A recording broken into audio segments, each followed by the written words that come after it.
Hello everyone, good morning, happy Sunday. আজকে সকালে বাজারে গিয়েছিলাম। বাজার থেকে এসে বাচ্চাদের জন্য তড়িঘড়ি করে চাউমিন বানিয়েছি, কিন্তু ঘরে গিয়ে দেখছি এই 3টে কলার একদম অবস্থা খারাপ। তো কি করা যায়? জিনিস ফেলতে আমার একদমই মন চায় না, কারণ কত জায়গায় কত মানুষ খেতে পায় না। তো কেন আমি কলাগুলোকে ফেলবো?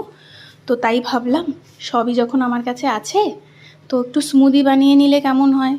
আর বাচ্চারা আজকাল ভিডিওতে অনেক সময় দেখে এরকম সব ইনগ্রিডিয়েন্টস দিয়ে একটা শেকের মতন করে দেয়। আমার মেয়ে অনেক আগেই বলেছিল মা বানাবে, তো আজকে মনে হলো যখন সব আছে চলো বানিয়েই দিই।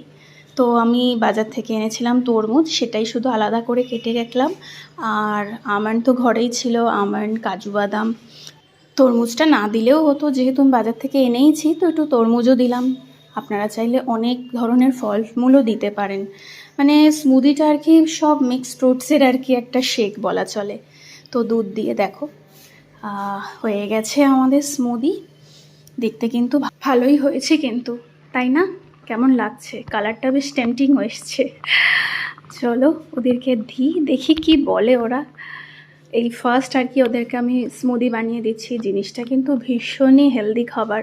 এটা যদি রেগুলার দেওয়া যায় বাচ্চাদের খুবই ভালো, কিন্তু সকালবেলা যেহেতু স্কুলে চলে যায় না, এতখানি খেয়ে যেতে পারে না। জাস্ট একটা বিস্কুট, একটু জল বা একটু দুধ এরকম খেয়ে ওরা যায়। চলো গিয়ে দেখি কি বলে।